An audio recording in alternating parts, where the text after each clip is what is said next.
Now it's time for Radio Free Filler number 5.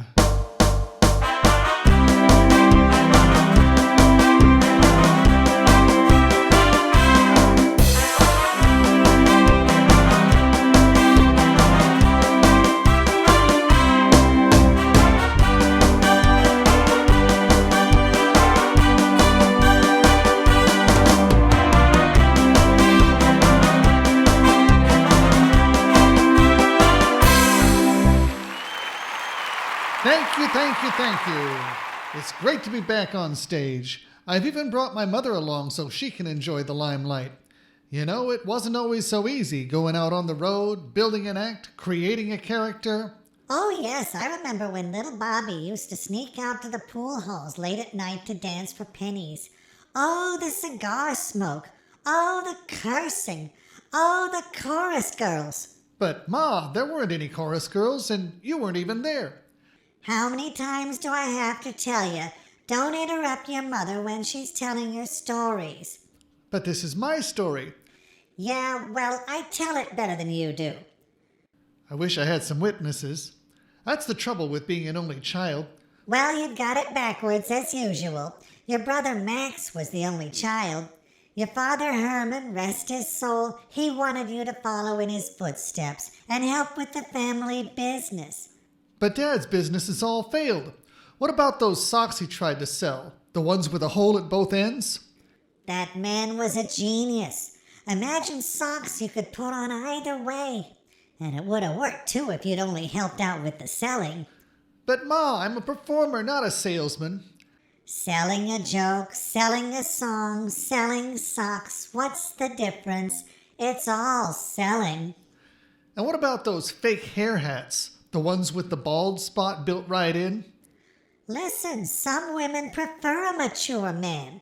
As I was telling your father Ralph the other day... Ralph? What about Herman? Don't interrupt your mother. There's never an extraterrestrial around when you need one.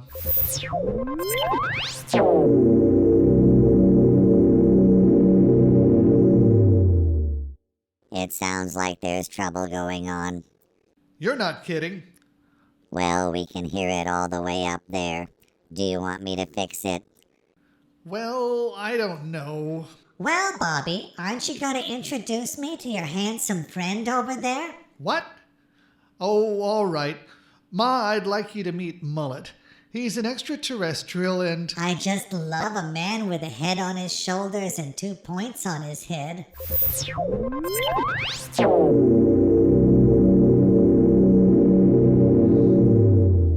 What's this, another one? So there you are. How many times do I have to tell you not to go playing with those dirty little earth people?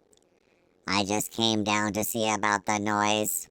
You'll be making some noises of your own if I have to paddle you. Now you get right back on your ship and come straight on home.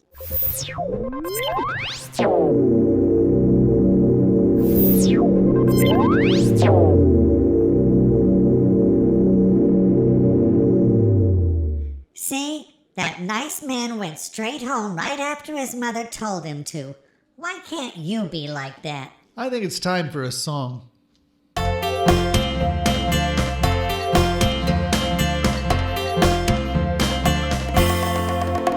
There's a phrase that they say on the island every day.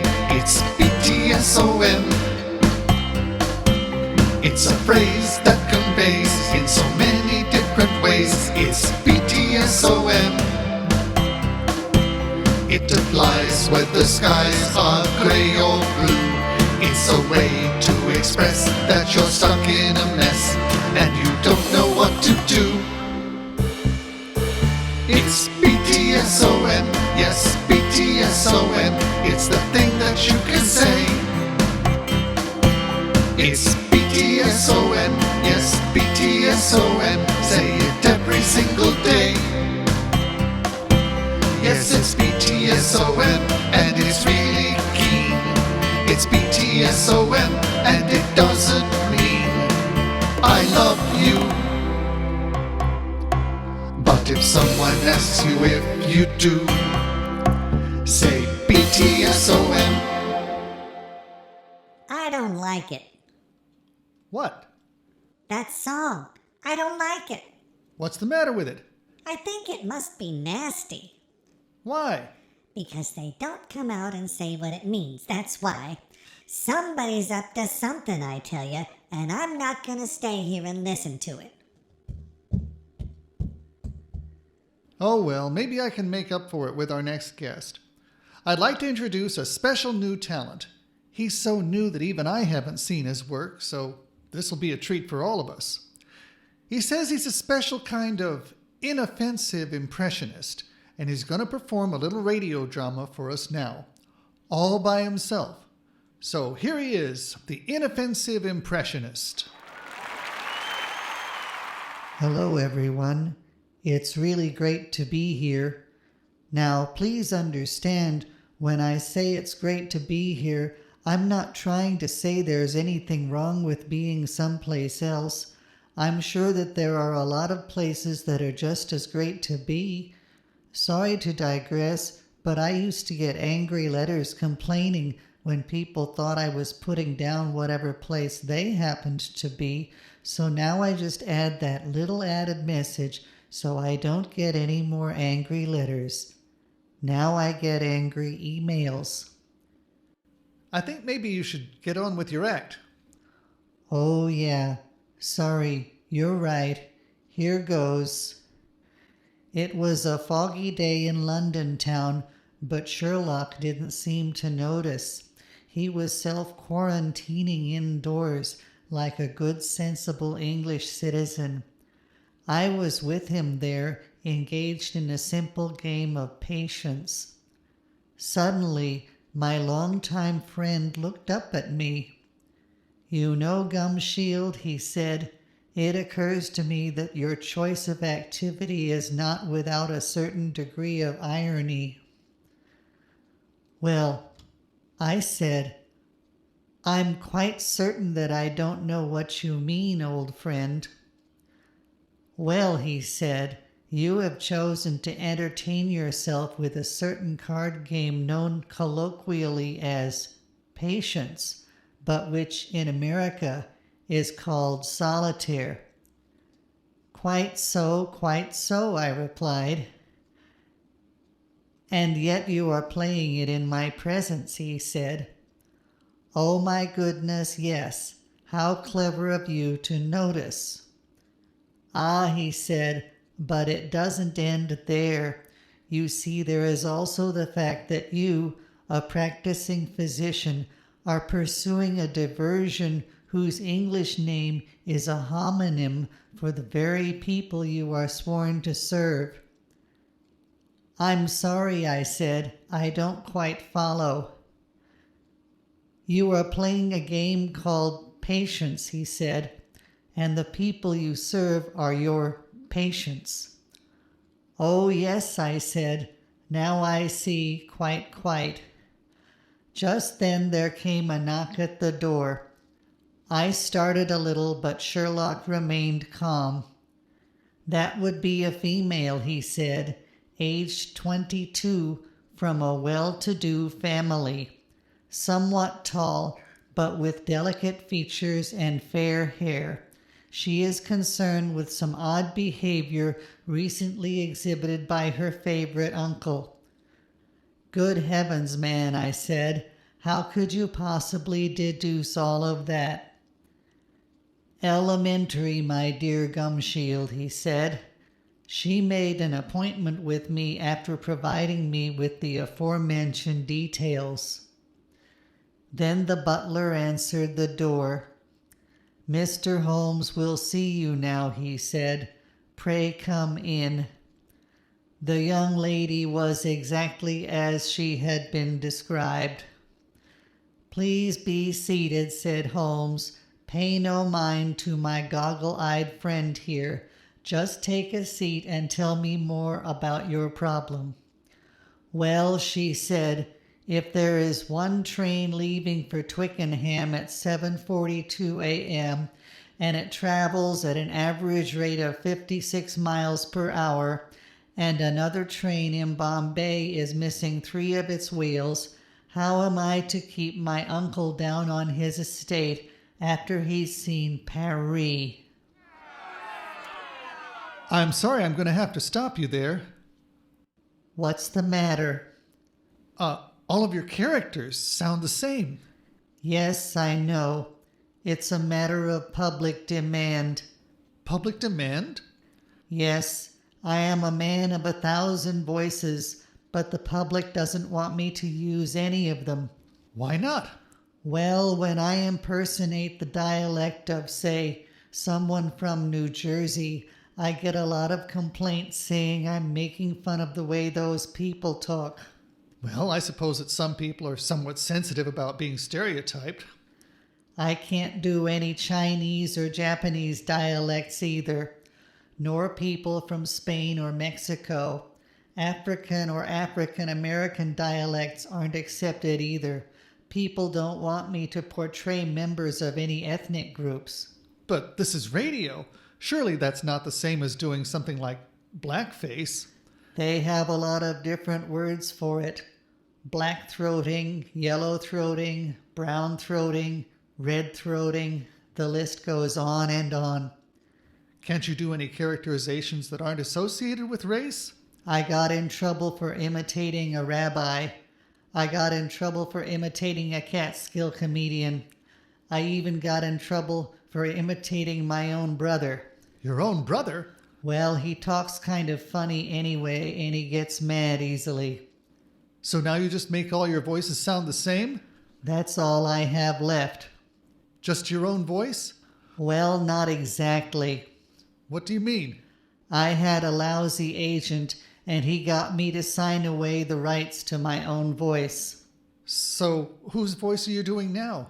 My agent's. He's not using it anymore. Why not? Because I strangled him.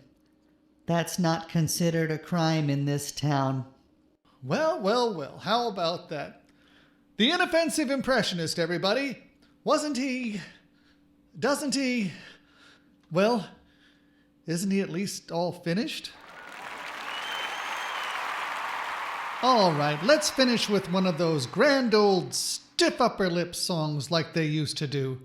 You know, the ones about just carrying on till tomorrow.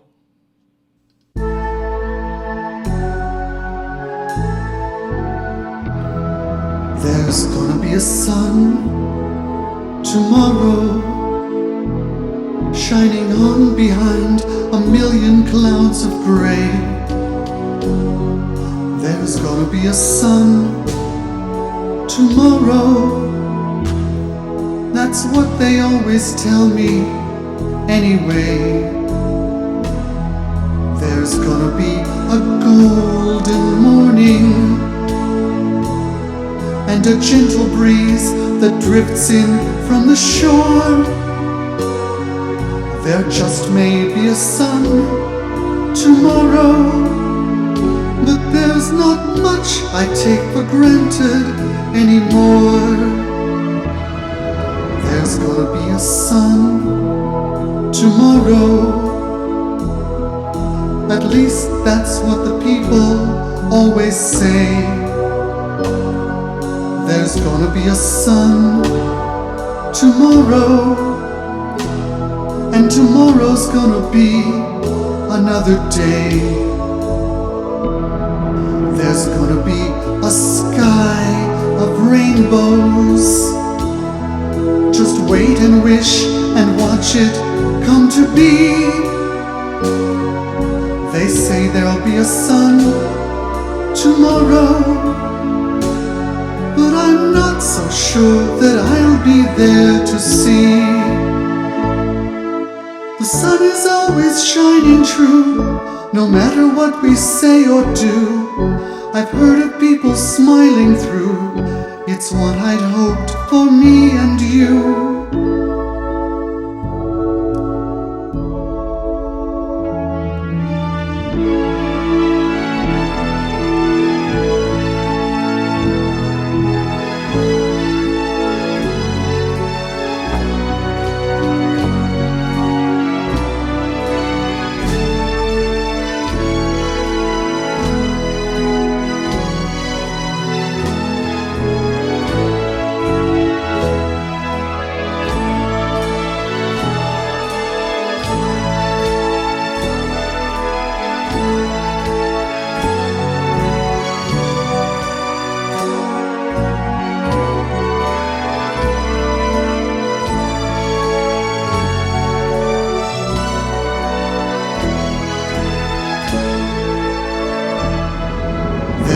gonna be a sun tomorrow, and the stars and moon will all come by to see. There's gonna be a sun tomorrow, and they'll hold a special place for you and me. There's gonna be a golden morning that will make us all forget the night before. There just may be a sun tomorrow, but there's not much I take for granted anymore.